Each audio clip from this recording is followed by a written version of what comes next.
Good morning. Good morning. I assure you by far that it is my privilege to be here this morning. I am very excited to be here, and I'm usually pretty loud. Can you hear me okay? Am I? No, well, you shut that off anyway, so we're safe. If I get too loud, the hands start flailing, very Italian. I'm not used to being in a lectern, so I am so happy to be here, especially with new people coming in to hear about this wonderful teaching. For me, I found this teaching, 3 separate people in my life actually directed me to Concordia. And no one had ever said, "You'd love my church." No one had ever said that to me in my life. And 3 separate people from different aspects of life that I had no idea knew each other said that to me in a short frame of time. And I said, "What time on Sunday?" Because clearly there was a message there. And when I walked in the door, I knew I was home. I knew this was my family. And, you know, it's one thing to say that of Concordia, because of course that's the building that I go to every week. But I have found that to be the case with everyone in CSL, which is, you know, Centers for Spiritual Living, which is what we practice here. And I know it sounds like, yeah, sure, that everybody says that. But I can tell you, online community, where I take many of my classes, whether it's coming into a center such as this, anywhere I've been, the light, the love, the acceptance is there. That is the principle of what we do. And today, of course, the topic is honoring life itself. This month in general, we talk a lot about diversity. And for me, I look at that as honoring life. Now, life is another word that we use for spirit, God, divine, whatever it may be. So life itself is that all that is. And we truly believe that it is all that is. You know, I've heard it said that life is God's gift to you. But what you do with it is your gift to spirit. So I'll ask you to really ponder that notion of, what are you doing? Why are you here? What brought you here? Are you honoring life itself through what you do every day? Okay? And how do we do that? Because we are a practical teaching. We believe in practical spirituality. Now, what does that mean? To me, I'm very plainly spoken. I could speak forever on many topics, more than you want to know. But the truth is, it's more, you know, saying it just like you would say to someone anywhere. And practical spirituality to me means everybody gets it. If you can't explain something simply, then it isn't real. That's how I look at it.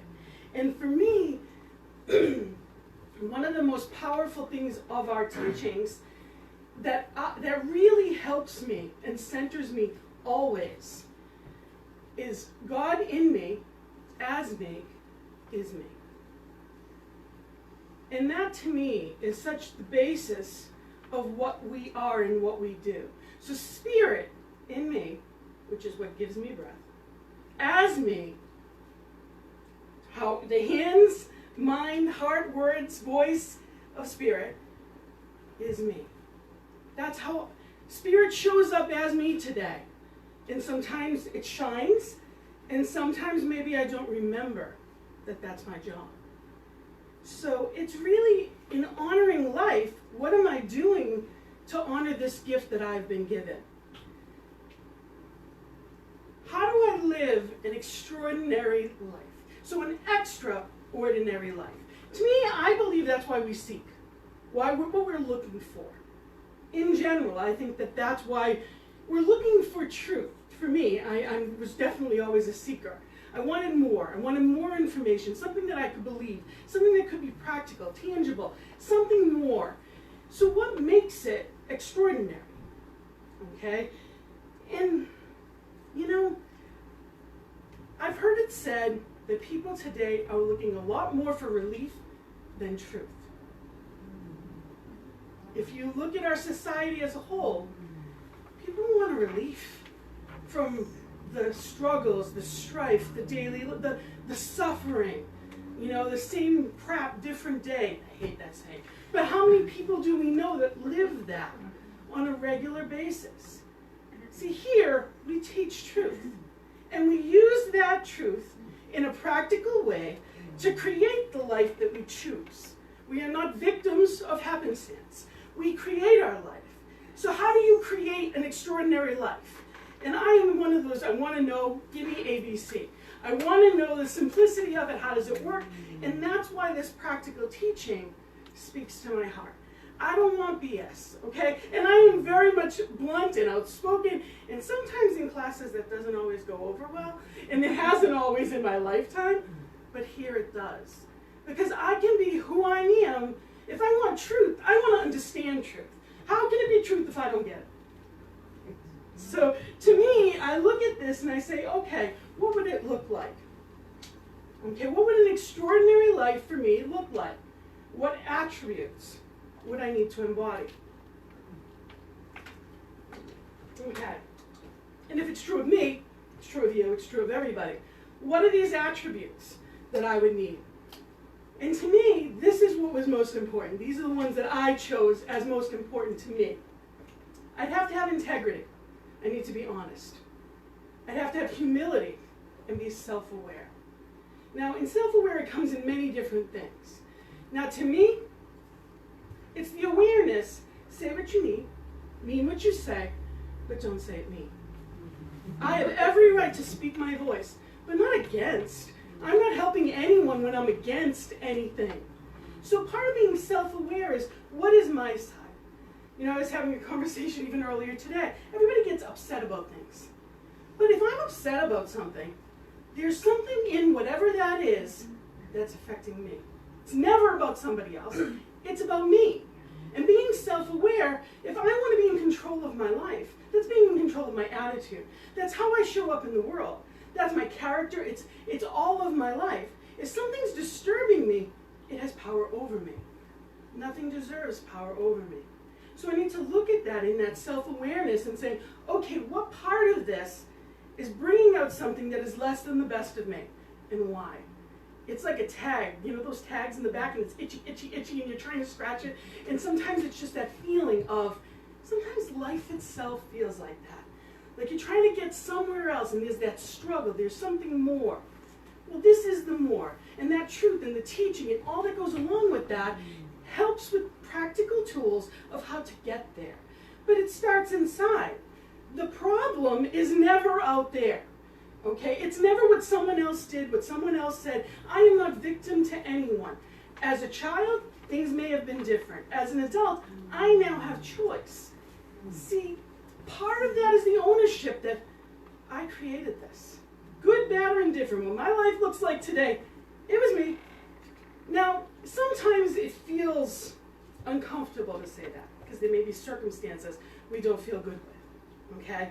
But the gift and the power in that is if there's something that I don't like, I never have to do it again. If there's a relationship that no longer serves me, I now can choose differently. I can treat myself with the self-respect, the self-care, the choices that are going to honor me, and in so, honoring the people that I live and communicate with on a daily basis. So the power in knowing that I did this, my thoughts became things, is that I can undo just as quickly. What no longer serves, I can leave behind. I can claim my power and move forward. So there's a lot to it. When it comes to living an extraordinary life, it's holding the reins of your life. You know, it's including, for me, the one I'm really working on these days is self-discipline. That self-awareness comes with that ability to say, this is what I choose to do. These are my daily practices. These are my tools. I want to do this. This is how I want to show up. And holding myself to that, in that character, in that honesty. Never beating myself up for it. Showing up today, because, guilt, shame, all that stuff, I left behind. I was raised Catholic, and I had plenty of Italian Catholic at that. So I had plenty growing East Boston, I grew up in. So I actually I'm from local.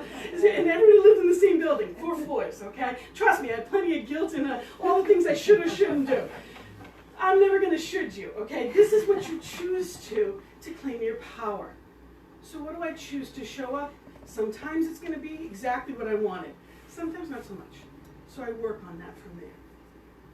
Empathetic and caring. If there isn't something between humanitarian and kind, caring, empathetic. I want to care about the people around me. We are one. The world is one right now. Whether we are looking at it that, you know what, the Amazon rainforest matters. You know, when the animals are going extinct, it matters. What's going on in our country matters. It's not a question of that. But what am I giving my power to? There is nothing that being against can heal. When I'm angry, I'm not moving forward. When I show up as love and honestly ask myself, what can I be? How can I help this? Going against and fighting someone that doesn't believe in what I believe is never going to help me or a cause. So how do I show up today? Being caring and kind isn't everything you do. It's who you are. And when you do something nice for someone else, more than anything, you get that joy of giving. So I'm not doing it just for the selflessness of the act of. I'm doing it because it's how I choose to live. Spirit through me is flowing. To me, there's no better feeling in the world than when Spirit is using me as the instrument of good. You know, there's things that I've said and done that I know on my own I wouldn't have done. I'm not that good. I'm not that inherently but you know, when I can show up as that, that's a gift to me. So who I am creates my life. The choices that I make, the words that I say, but even more importantly, the words that I don't say. Just because I think it doesn't mean I need to tell you about it. So it's knowing what's mine. What's going to be the highest and best in my life today? I believe that someone that has an exemplary life leads and empowers people. Are you a parent that empowers your children? Do you lead your children to act rightly? Maybe you have nieces, maybe you have nephews, maybe you're a teacher. Are you a leader by what you do? Do you embody these truths, this kindness, this way of living, a lifestyle that is going to lift you up and those around you? It's not by telling someone what to do. It's by empowering someone in kindness because you were kind. That's what changes things. Definitiveness of purpose. Why are you here? Now to me, that has to go there because I'm a life coach. I have to ask you, why are you here? What do you want? Who are you and what do you want? That to me is my two go-to questions every time I meet someone when it comes to life coaching. Who are you, really, not your station in life, but how would your friend describe you? And what do you really want? What are your goals? Where do you want to see yourself? Because plenty of people complain about life. I don't have what I want, and it's not what I saw. Well, what are you planning for? Do you have it? Did you write it down? If you were going on vacation, hopefully you'd have a map. You'd have a GPS. You'd have a destination. Do you have one for your life? How many people go through aimlessly and thinking it's going to change, but they're not changing, so how can it change? What's going to be different? You have to be that. So when it comes to a purpose, what is your purpose? Maybe it's love and kindness. It doesn't have to be, I want this kind of a position. Maybe it's to raise a wonderful family and be close to them and have them know that I'm there for them. Maybe it's being in a spiritual community and finding that and feeling that presence and knowing that I can be there and uplift other people. Whatever that is for you, you have gifts. Maybe you're an artist. Maybe you're a teacher that inspires the next leaders of our world. What are you here to do? Don't minimize your life. You have gifts for a reason. Are you using them? You can't live an extraordinary life if at the end of the day you feel like, nothing happened today. I'm not expecting anything tomorrow. It's life. You get to be here. Sometimes we learn lessons in a difficult way. And for me, one of the greatest lessons I learned was my sister transitioned. I was 34, she was 37. My only sibling, very close. And every day since, I know I get to be here. She doesn't. I get to be here. And I am living with that purpose of knowing I'm doing enough for both of us. I have that purpose in me, and it changed things for me. I no longer am just alive. I'm alive, and she's not. I get to do this. It changed everything for me in a lot of ways. My whole perspective changed. So there's gifts even in any circumstance. It's a question of, I want to see it. What am I supposed to learn from this? Where's the lesson? Where are the gifts? How do I make something out of this? And more importantly, how do I learn it now so I don't have to keep learning the same lessons over and over again? Because I know, for me, I do that quite often. And the last one is spiritually connected. Now, I say that to me is for me, it's the most important thing. And I'm going to challenge you to think about the people that you know. Think about people that you know that are very spiritual.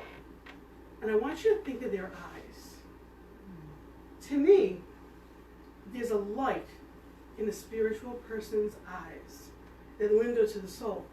There is a light that cannot be there if you're not spiritually connected. You can be brilliant. You can have complete affluence in all ways. But if you are not connected to the power source, the one power, it's not shining. And that light makes everything easier. Everything. Now, it doesn't necessarily have to come through teachings even just like this. Some people walk in nature and they feel that connection, that oneness. There's a different vibration to me at the ocean. Love the ocean. I go there, I sit there, I could sit there for hours. I don't even like sand, but I go to the ocean all the time. I just stay in the car or I sit on the bench, I'm fine with that. I just want to see it, I don't need to be in it. Whatever works for you. Find what's your happy place. What brings you to life? Some people it's working with children. The spirit in them comes alive when they're with children.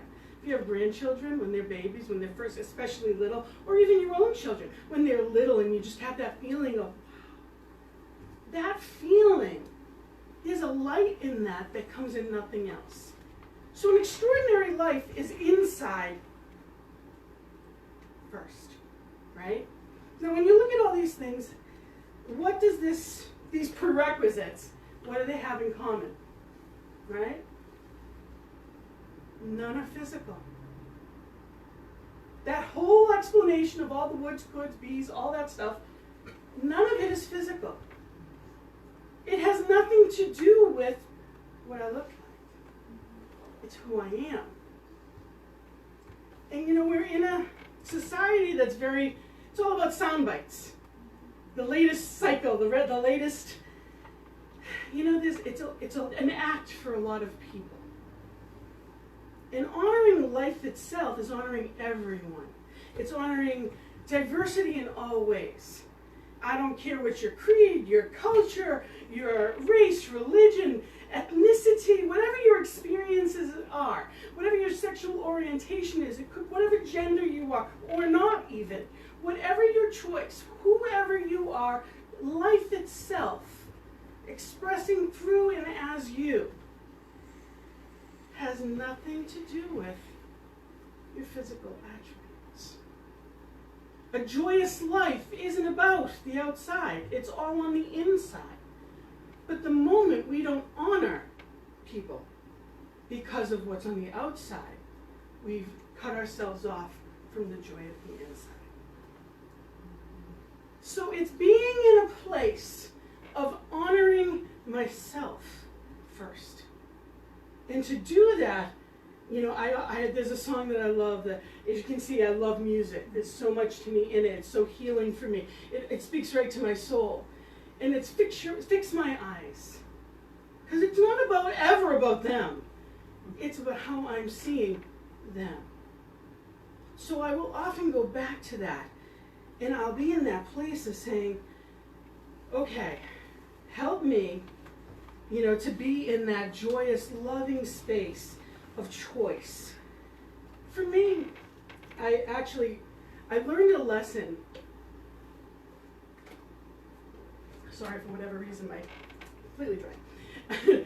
It could be that I'm just loud and just keep blabbering, but I won't go with that. Anyway, for me, life is about practical lessons. Practical spirituality is about, I want to know. I'm not going to remember what you say, but I'll remember how you made me feel, Maya Angelou, right? And I learn very much so through hearing and examples, and so I often speak in those ways. I learned a huge lesson when I was in high school. I was a senior in high school, and I was actually either this side or a little bit bigger than this at that time. For me, weight's always been a thing. Everybody has something, that was my thing. And, you know, there was a lot of self-judgment as time's gone on, and I'm not going to say it never happens, but I'm nowhere near what I used to be as far as, in general, I love who I am, and I get that who I am is not what I look like. But for me, that lesson more than anything came through weight. And I was probably 17 at the time, senior year in high school, and my guidance counselor, you know, I'm working with, because I'm at East Boston High School is where I was, and I had to get a scholarship to be able to go to school because my family didn't have it, because, you know, it just wasn't. But I knew I would. Like, I was using these things.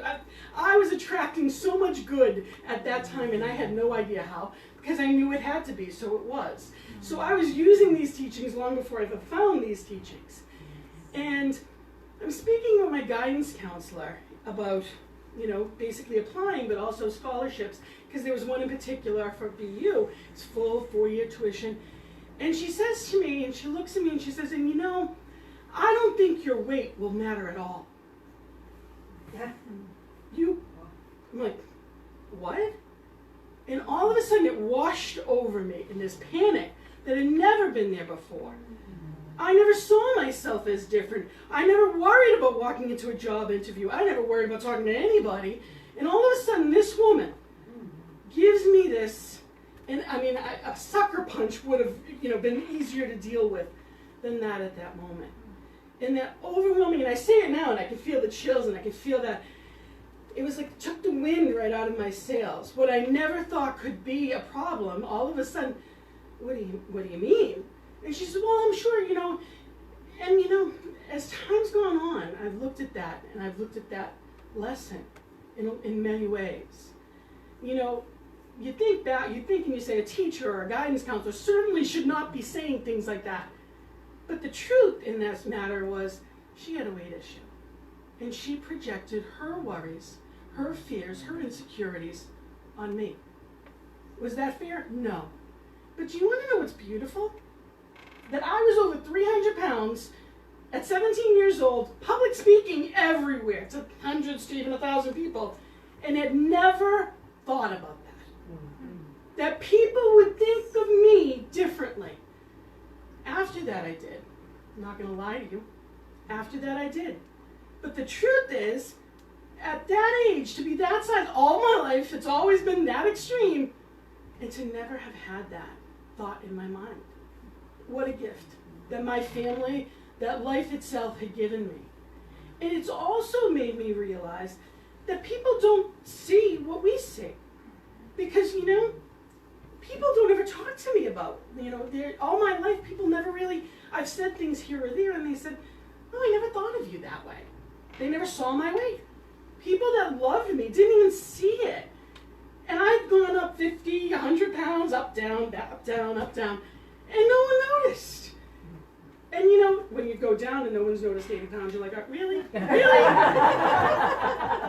But when you come up, you're glad that they have. Of course, in my mind, I'm thinking, but what a gift that the presence that I show up with has always been, my voice has been bigger than my body. Who you are. And your heart. Thank you. I tried. Who you are shines when you let it. But when doubts, fears, insecurities, what people tell you, all of those things of what it's supposed to look like, or what we're supposed to act like, or what's supposed to be important. You know, we talk about money as if it's the only thing. Oh, there's bills. Of course there's bills. There's an uncertain future for everyone. So choose to make your own.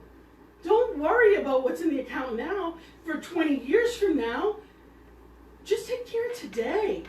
You're cultivating in your mind. You're attracting. Every thought that you think is going to limit you or grow your future.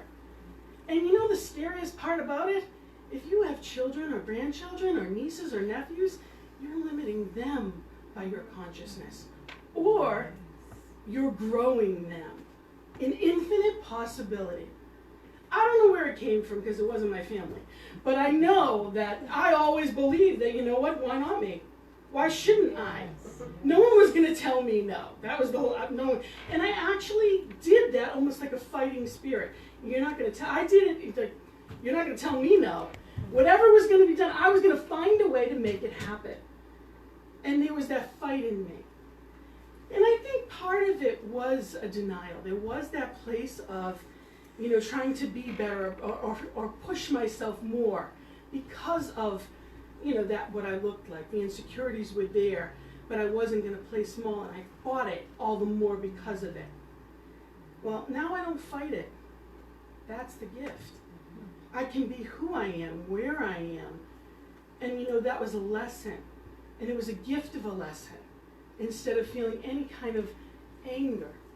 Now, everybody's had some place, or could be a family member that puts us down, or could be work that we don't feel like we're good enough. I'll tell you, when I did get my scholarship, I did go to BU, and I showed up feeling like I do not belong here. There's something, like they're going to find me out. That's truly how I lived a lot of my life. I would be on the outward as if, but inside didn't feel good enough. And it's taken a long time for the inside to catch up with the persona. And I didn't always know that they weren't in integrity.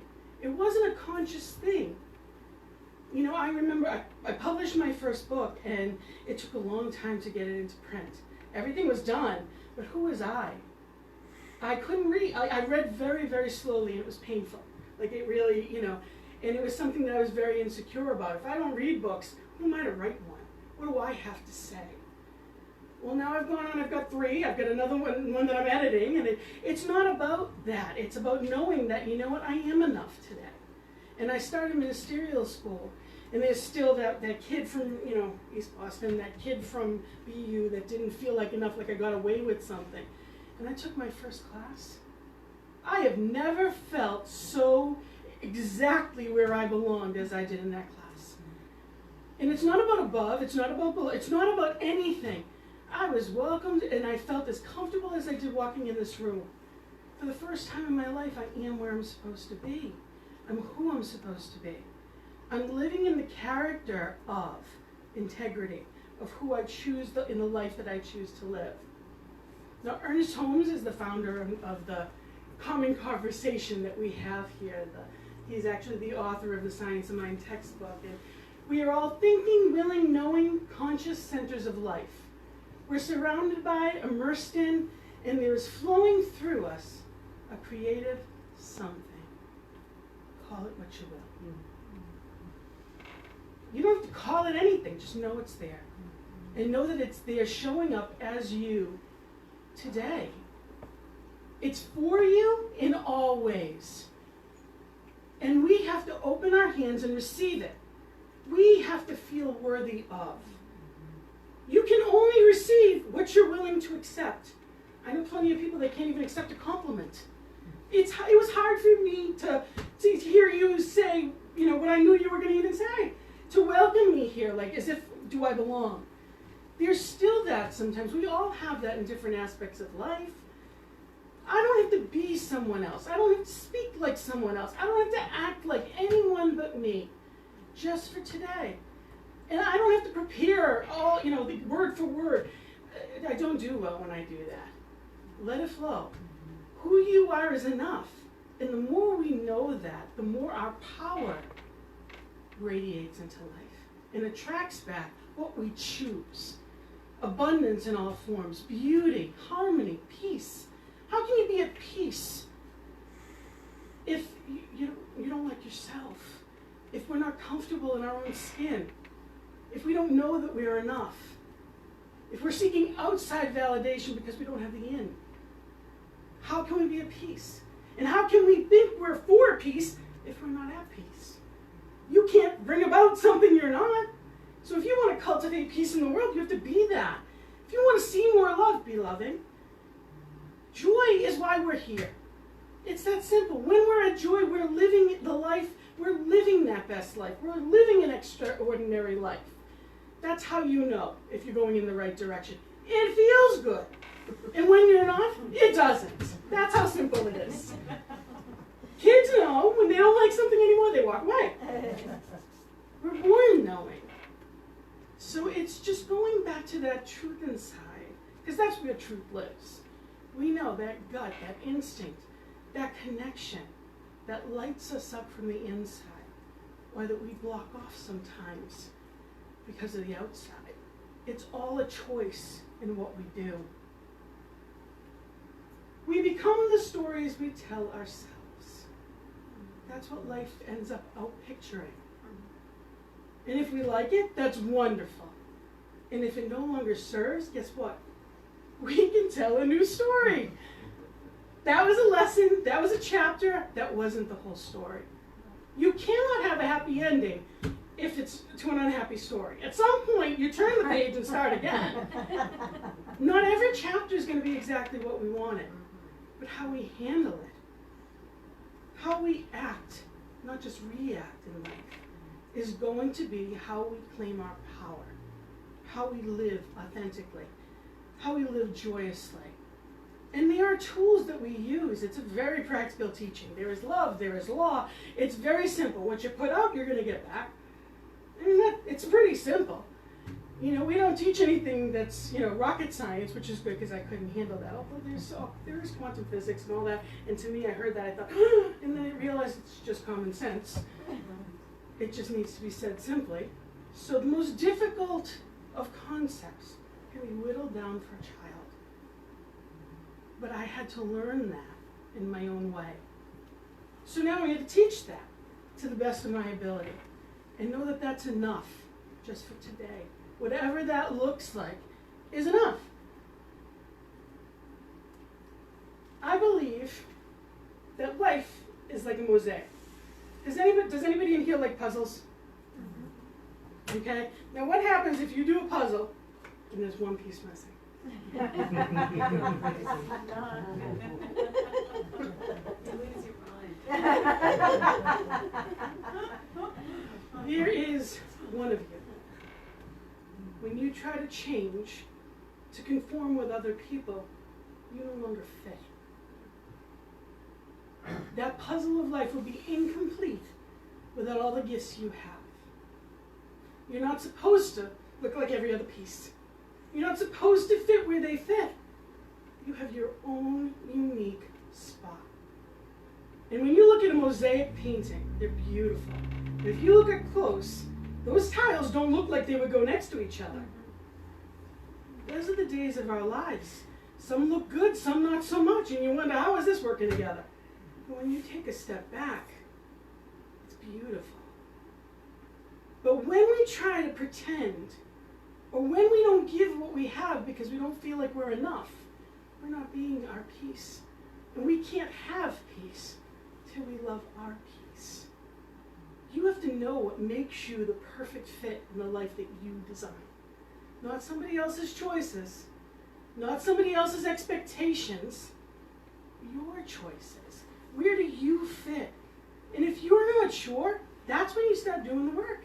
You start looking within. What do I want? What do I like? It's an exciting adventure at that point. It's not scary. It's all how you choose it. You can begin now to go wherever you choose. There's no time or space that says you're limited in any way. It's a choice. But only as long as you're authentic with you. Because you're not moving forward if you're not.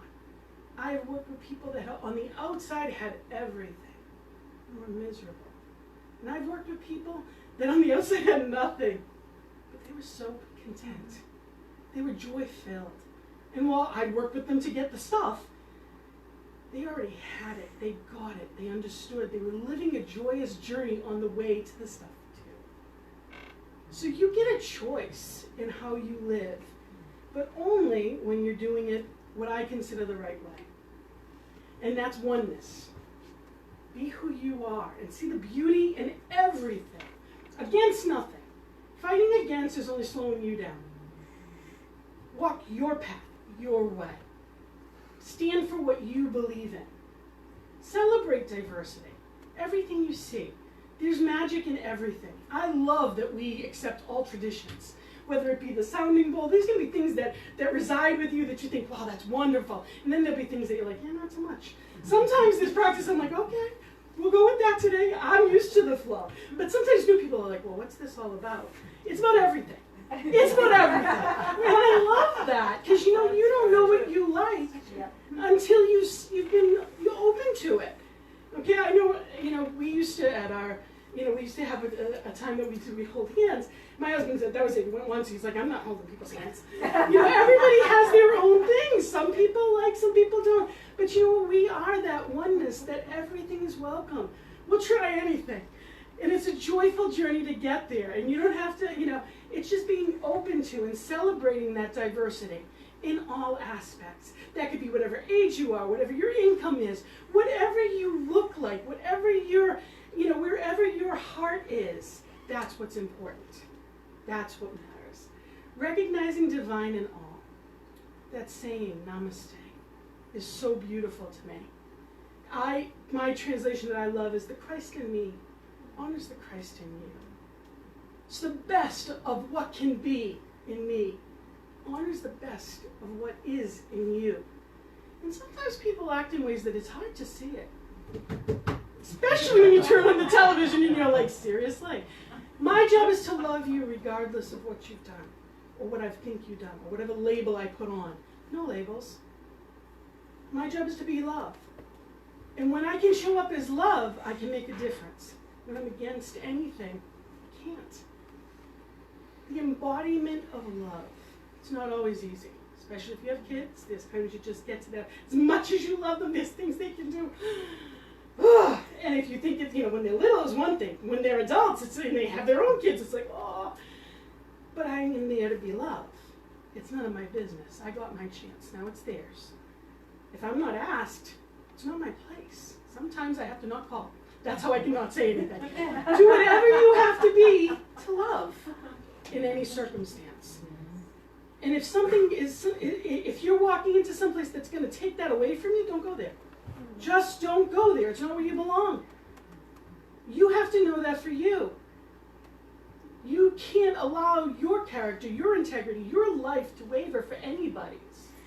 And when you feel that it is, it's not where you belong. And you'll know that. Lives in the power of spirit. Okay, I come up here with purest of heart and try to do the best I can, but my prayer is always speak through me. It's not it's Jesus even said, it's the Father within me that does the work. There's something bigger than I. When I try to use my might, I often fail. But when I do what I'm directed to do, and it happens in an effortless way, and I just allow, I keep it simple. I say, I'll let God be God today. And I don't try to run the show. And I don't try to run how I think it should look. It all works out better. I'm not saying I'm always great at it, but it definitely always works out in a much better way. The presence of spirit within me blesses everyone I meet. Ernest Holmes. So I'll ask you, are you living an extraordinary life? Do you feel that now? When you look at the way that where you work or where you show up in life, is it the best that you want to be? Only you can answer that. And there should be no grief in that, because you're asking the right question at the right time, which is the only place you ever have power. So you ask that, and if the answer is no, so what do I do now? And that's the next step.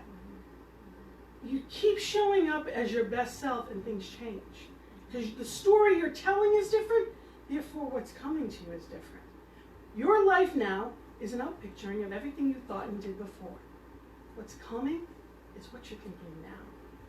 So you've got that right now, the power to create anything. And anyone that tells you otherwise, it's because they don't know their power.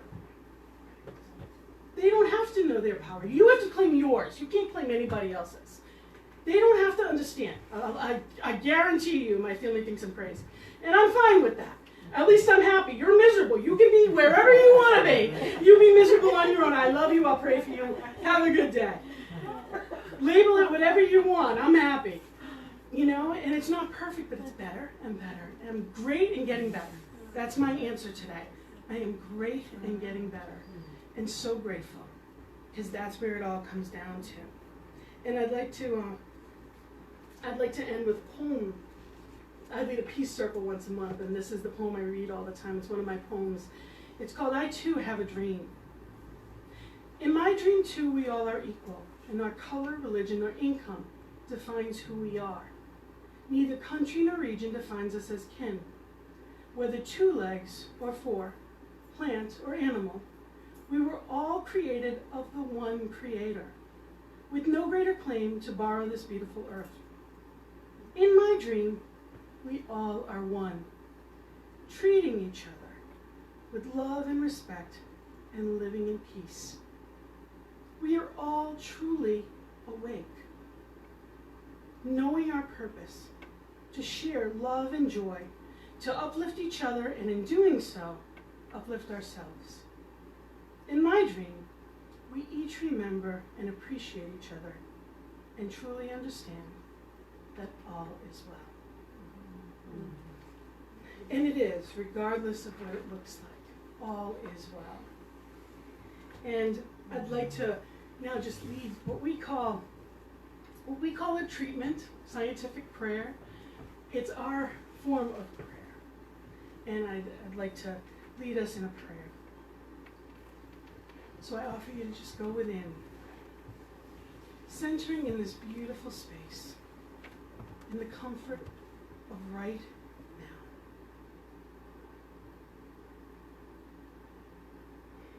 now. I know there is only one. There is one power, one peace, one love, one presence, one infinite power source. And that one is omniscient, opulent, omnipresent. That one is always, in all ways, present. That one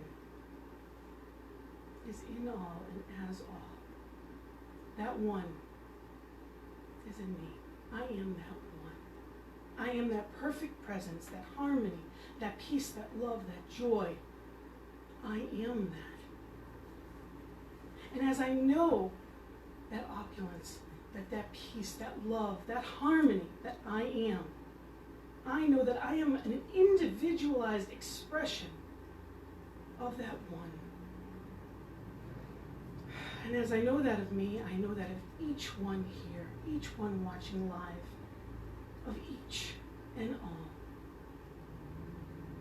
I know that each one lives in perfect harmony, and that in this very moment chooses that highest and best life. In this very moment claims that birthright of perfection, living in joy, joyous anticipation, freedom, peace, love. I know that it is abundant in all ways, that each one is living that abundant and free life. Free, perfect health, perfect harmony, perfect relationships. I know that that harmony, it is like the ocean rippling into each aspect of life. That love, that peace is cultivated always from the inside out. That each one is showing up as that love, that light, that presence right here and right now. I claim that birthright of opulence. I claim that birthright of all there is right here and right now for each one. And as I know that perfect individualized expression of each one right here, right now, I know that as I claim that, it is already done. Each one is living and breathing in that joyous and free life. Each one is celebrating right here and right now in the beauty and love. And I know that as I speak it, it is already done, that the law makes it so. And I celebrate it in such gratitude. I am so thankful. And I say, amen, and so I let it go, free, open, allowing, receiving, joyous, in celebration I say amen. And I invite you to join me in saying,